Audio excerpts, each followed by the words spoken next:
The Jell-O program starring Jack Benny with Mary Livingston, Phil Harris, Dennis Day, and yours truly, Don Wilson. The orchestra opens the program with On the Road to Pismo Beach.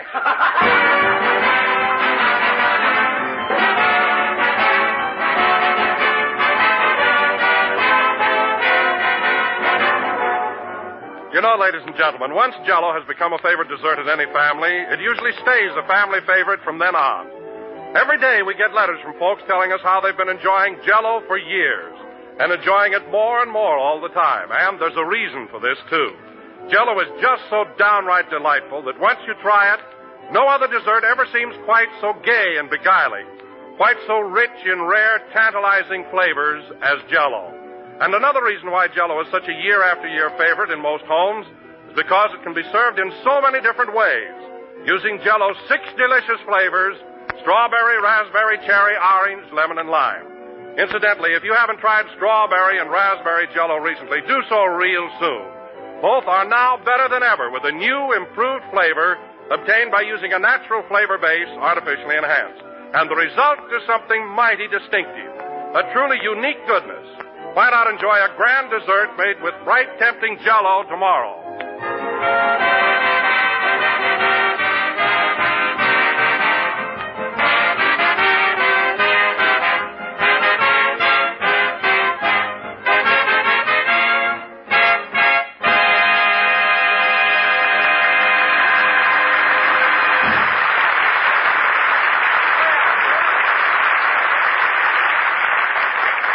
That was On the Road to Pismo Beach, played by the orchestra.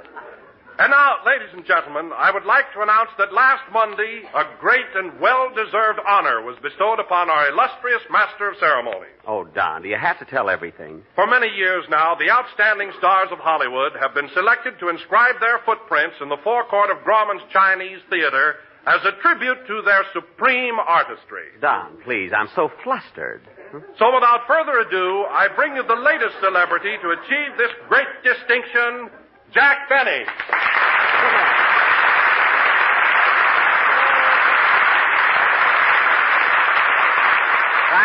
Thank you. Jell-O again, this is Jack Benny talking. And Don, your introduction was awfully sweet, but I wish you hadn't brought the subject up. It might make people think I'm hammy. Well, Jack, it was a grand tribute, and I feel that our listeners should know about it. True, Don, but it makes me feel so darn uncomfortable. No, I really didn't want you to mention the honor accorded me at Grauman's Chinese last Monday at 2 p.m. before a crowd estimated by the police at over 3,000. I mean, it happened, it's over, now let's forget it. But, Jack, there isn't the slightest reason... Now, Don, there must be other things to talk about. So, let's change the subject, shall we? Now, just a minute, Jack. There isn't the slightest reason why you should be embarrassed over this wonderful compliment. Well, maybe so, Don, but Mr. still... Grauman must have thought a lot of you to suggest adding your footprints to such a distinguished group. I know, Why, but... Jack, a great artist like you should realize... Hello, Mr. Benny. Hello. What's that, Don? A great artist like me should what? How are you, Mr. Wilson? He's fine. Sit down. I should realize what, Don? You should realize that... Oh, darn it, I forgot what I was going to say. Well, you had it on the tip of your tongue. Concentrate. I should realize what? Now, let's see. Hiya, Jackson. Are you on the beam tonight? Quiet, Phil. Don was trying to think of something. I should realize what, Don? Oh, it slipped my mind, Jack, so we might just as well forget it. Well, that's a fine how do you do. Don, we were talking about me putting my footprints in the cement in front of Grauman's Chinese Theater. Oh, yeah, I read about that. You know, Jackson, this was a big week for the both of us. What do you mean? Well, at night school, I received a great tribute. I got a gold star for spelling.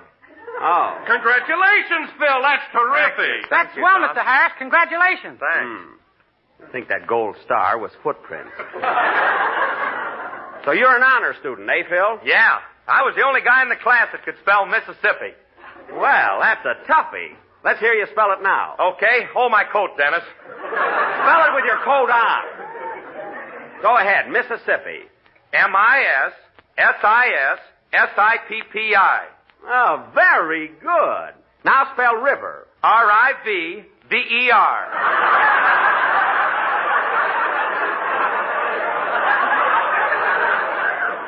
I knew it. Phil, you can now take that gold star and paste it back on a Hennessy bottle. No kidding, you ought to quit.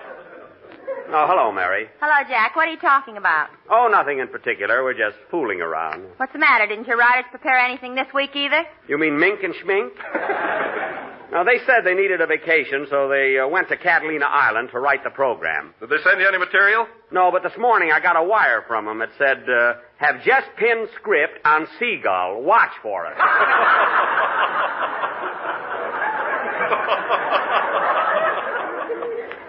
Those guys are always going someplace. Remember the time you sent them out for a hot tamale and they went to Mexico City? Do I? That tamale cost me $800 and it was ice cold when I got it. Oh, well, we'll manage. We did last week. Say, Dennis. Yes, please? How about a song? Okay. Say, Miss Livingston, did you hear about Mr. Benny at Grauman's Chinese Theater? Hear about it. I was there. All right, Dennis, let's have your song. Talk about laughs. Who's talking about laughs? Sing, Dennis. What happened, Mary? Well. Well, Jack and I went to a matinee at the Chinese last Monday, and they were fixing the sidewalk there. All right, they were fixing the sidewalk. And Mr. Grauman happened to be standing at the box office. Yeah? So Jack went up to him and said, Mr. Grauman, as long as you've got all this wet cement here, how about paying a tribute to my supreme artistry? Now, wait a minute. So Mr. Grauman said, what do you mean? And Jack said, make with the footprints. He said that to me. Go ahead and sing, Dennis. Wait a minute now, Jackson. We want to hear this. Oh. Yeah, what happened, Mary? Well. So without waiting for an answer, Jack jumped into the wet cement and disappeared.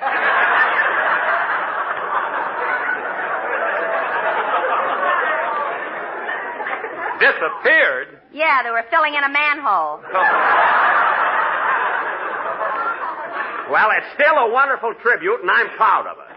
Now, let's have your song, Dennis. Okay. Say, what's that in your ear, Mr. Benny? Cement. Now, go ahead and sing. Mr. Grauman pays a little tribute to my supreme artistry, and everybody's jealous.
I Hear a Rhapsody, sung by Dennis Day.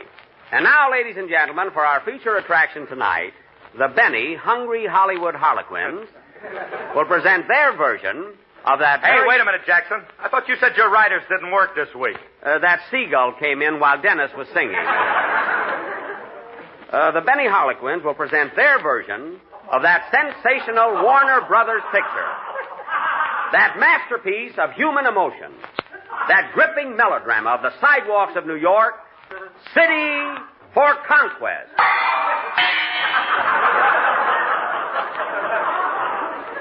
Thank you, Warner Brothers.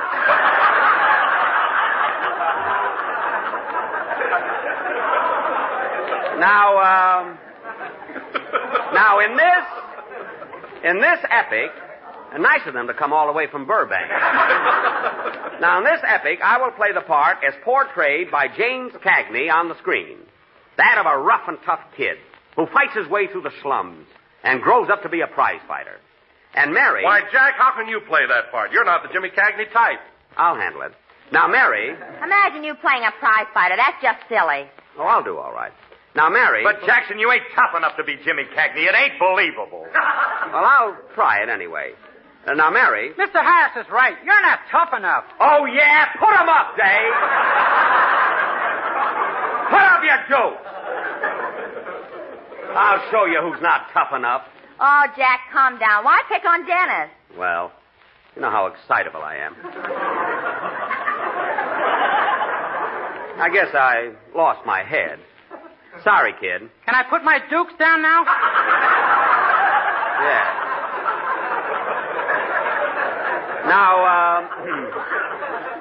Now, my name will be Danny, and Mary, you're going to be my girlfriend, Peggy. You know, the part Ann Sheridan played.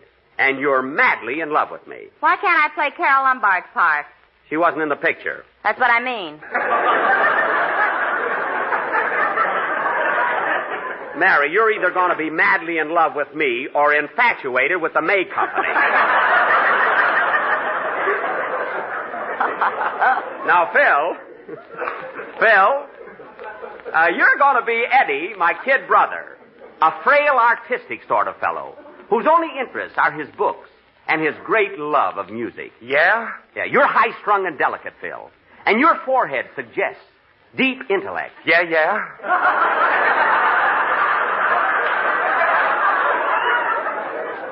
You grow up to be a great composer and finally conduct your own symphony at Carnegie Hall. At last, the part that fits me. Phil, it's just that we're stuck. That part fits you like a mail-order suit made by a nearsighted tailor for a couple of other fellas. Now, Don. Yes, Jack? You have one of the most important parts in our play. You are the narrator, and you symbolize the spirit of a great metropolis. In fact, Don, you are New York. He ought to take a little weight off his Bronx.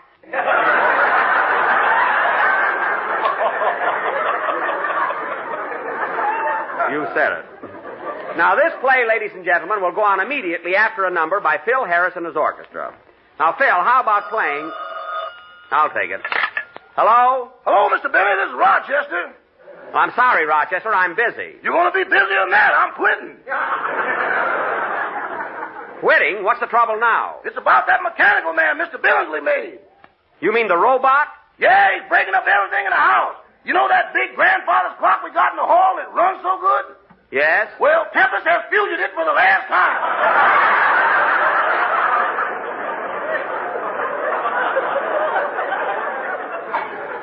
Oh, my goodness. That clock was very expensive. I tried to stop him, but he whammed me right on top of the head. On top of the head? Why, that robot is made of iron. Did he hurt you? I won't need collars no more.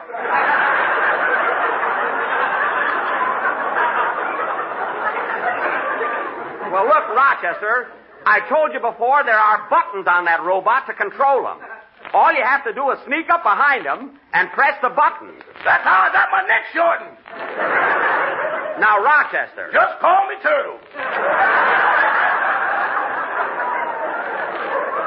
Now, Rochester, I don't want that mechanical man roaming around the house. Where is he now? He's in the kitchen. I think he's that way about the electric refrigerator.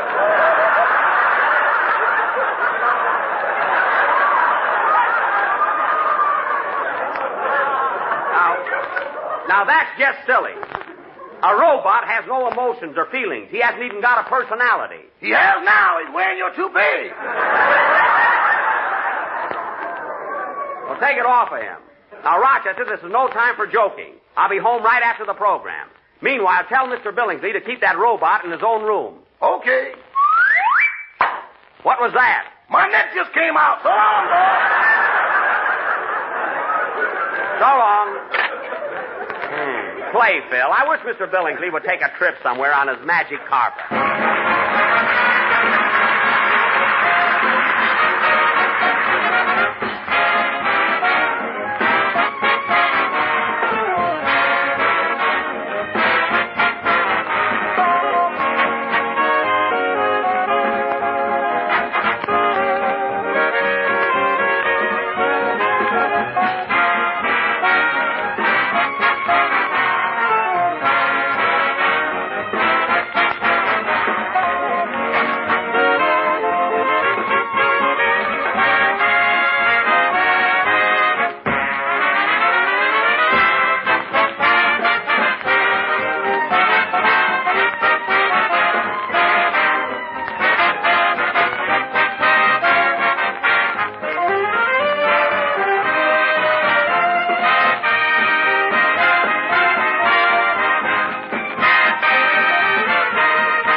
That was You Walk By, played by Phil Harris and his Sunset and Vine Orchestra.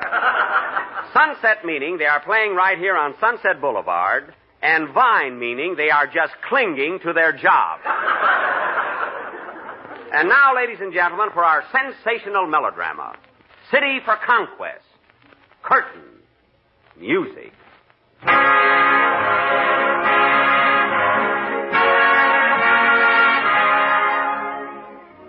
Our scene, ladies and gentlemen, is New York. New York, the greatest metropolis in the world. Millions of people gasping for life and air, fighting, biting, clawing away for a place in the sun. New York! Gee, that's wonderful. And now, we take you to the East Side. The attic room shared by Danny, the truck driver, and his brother Eddie, the young musical genius. As the scene opens, Eddie, with an inspired look on his delicate face, is seated at his drum, composing his Symphony of New York. Listen.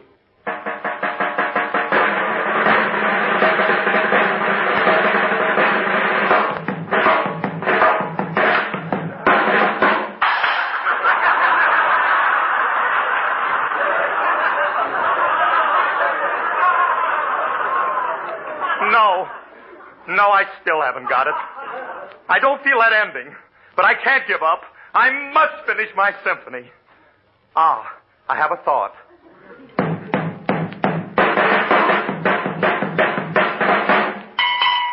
That's it! Now I've got it! Oh, that's it! That's the voice of New York! Hello, Eddie. How's me kid brother? Oh, hello, Danny. Why aren't you working this afternoon? My boss started an argument, so I slugged him. And a couple of cops came along, and I slugged them, too. I slug everybody. Oh, Danny, you're always fighting. Will you ever pick up good manners by yourself, or do I have to learn you?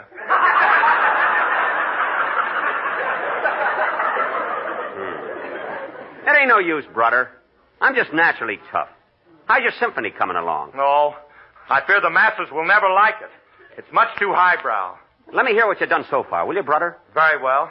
I call my composition Manhattan, Allegory. Manhattan Allegory. Let's hear it, brother. All right. I'll start with the part you like, Danny. The part I call East River, with all its proud and passionate beauty, with all its shrieking jungle cries for life and sun. Gee. And I carry on the theme until I've told the complete story of New York, with its wealth and power and everlasting loveliness. Oh, boy. Oh, boy. Let's hear it, brother. Oh, that's beautiful. Beautiful. I can see it all. The Empire State Building. The tenements downtown with the laundry hanging out the window. Oh, boy. And that's Central Park in the moonlight. It's winter and the snow is falling. And that's a winter garden kid. Holy smoke. Olson and Johnson are still there. Oh, Eddie, it's wonderful. It's wonderful.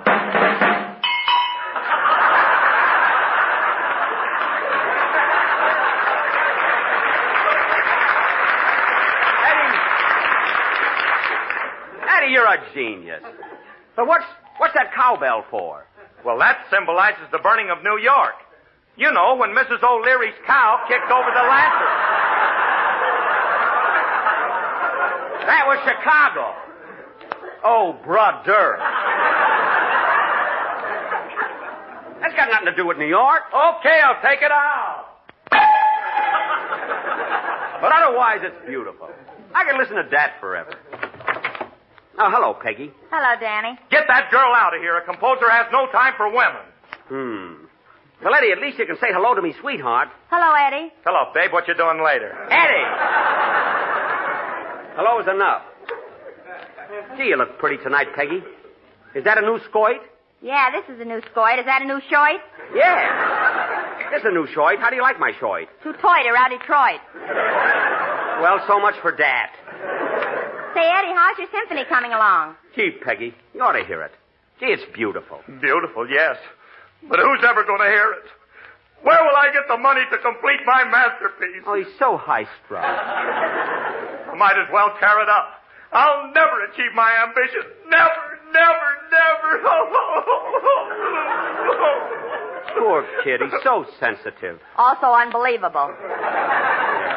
But don't cry, brother. I'll get you the money. I know what I'll do. I'll be a prize fighter. There's a lot of dough in that. A prize fighter? Oh, don't do that, Danny. No, Danny, you mustn't. You'll get your nose broken. With all this cement in it?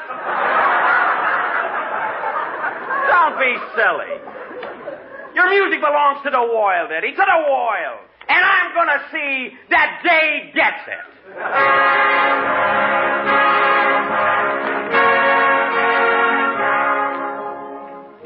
Months pass, and Danny the truck driver becomes Kid Sampson, the sensational newcomer to the ring. After an amazing series of knockouts, he is now the leading contender for the championship of the world. We now find Kid Sampson in the gymnasium, training for the big fight. 1, 2, 1, 2, 1, 2, 1, 2, 1, 2, 1, 2. How am I doing, Eddie? Oh, Danny, I wish you wouldn't fight. I'm doing it for you, brother. Hey, Lefty, you think I'm in good shape now? Yeah, but now listen, kid. This guy you're fighting tomorrow night is plenty tough. And you got to know how to handle him. Don't worry, I'll moiter him. Now, don't be too sure of yourself, kid. The champ's got a habit of leading with a saddle portrait, and he's liable to hit you in the saddle reads a several. Oh, yeah. I'll remember that. And when you duck, he comes back with a little saddle force. Watch out for that Castle Sorcerer. You know, he's liable to file you with a saddle force to segregate to the kidneys.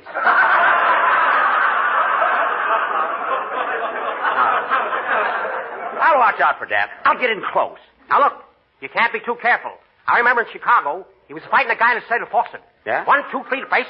He stood back with a cat. Travis syndrome? Hit him in a saddle faucet, started radiate. He brought him to his state, then reaped. I've seen him. Okay. Maybe you're right. Give me a rub down, Lefty. I don't know where that bottle of alcohol is. You don't? It was here yesterday. Where is it? I broke it. I can't stand alcohol. Oh, for Pete's sake! Hey, what's that sticking out of your hip pocket? That's for after the play. Give me that. Here, Lefty, rub me down. Now, look, wait till you take your shower. There's no use saddle roller brushes, is there? No, I'll do it later. Well, look who's here. Hello, Peggy. Hello, Sampson. That's Kid Sampson. With gray hair? That don't make no difference. I'm as hard as nails. Get a load of this chest and feel these muscles. Where? Right there on my arm. Look at that bulge. That's a muscle. Where? I don't see it. Right up. Now you scared it. It's gone.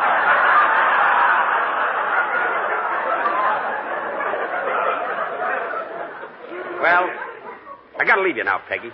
I'm gonna get me rubbed down. Gee, Danny, you ought to get some new trunks. What's wrong with these I'm wearing? They're so long I can hardly see your garters. They're all right. Say, Danny, who are you fighting tomorrow night? The champ. And he's one of the toughest mugs in the ring. What's his name? Dennis Killer Day. That guy's dynamite. Oh, Danny, I know you're doing this all for me, but I can't let you go through with it. Give it up, Danny. Please. Please. Oh, stop crying. Stop, will you? I want my rubbing alcohol. All right, here. Come on, Lefty, let's go. Pull up your trunks, kid. I want to tie your shoe. Oh, yeah. They are a little droopy.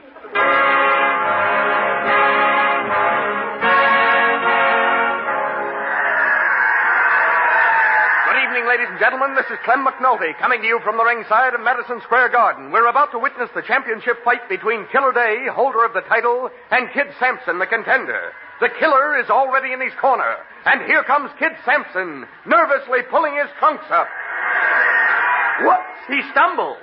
He's up again. Darn, these trunks, they are too long. Get me suspenders, Lefty. Now, before the fight begins, we'll have a word from each of the contestants. First, Kid Sampson, the challenger. I'll moiter 'em. And now the champion, Killer Day. I'll get killed. Come on, let's get going. The referee has just given the boys their final instructions. They're standing in their own corners, nervously awaiting the bell. And there it is. The boys meet in the center of the ring, and Killer Day leads with a right to the jaw. Ooh. I'm sorry, Mr. Benny. Watch it, will you? I got me glasses on. Wait till I take 'em off. Kid Sampson removes his glasses. Ooh. And counters with a left to the referee. He can't see a thing without them. Oh, yeah? Where's that killer? I'll moiter him. Kid Sampson is staggering around, and Killer Day is moving in for a knockout blow. Ooh! The killer throws another one. Ooh! And another one. Ooh! And another one. Ooh, ooh. Kid Sampson is down, and it looks like a knockout.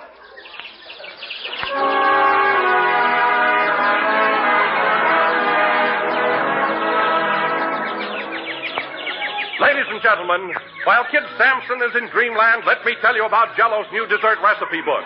This interesting book contains 365 recipes and suggestions, one for each day of the year. It can be obtained by sending 10 cents to Don Wilson, Battle Creek, Michigan. I thank you. Ooh. Let me at that guy. I'll slug him.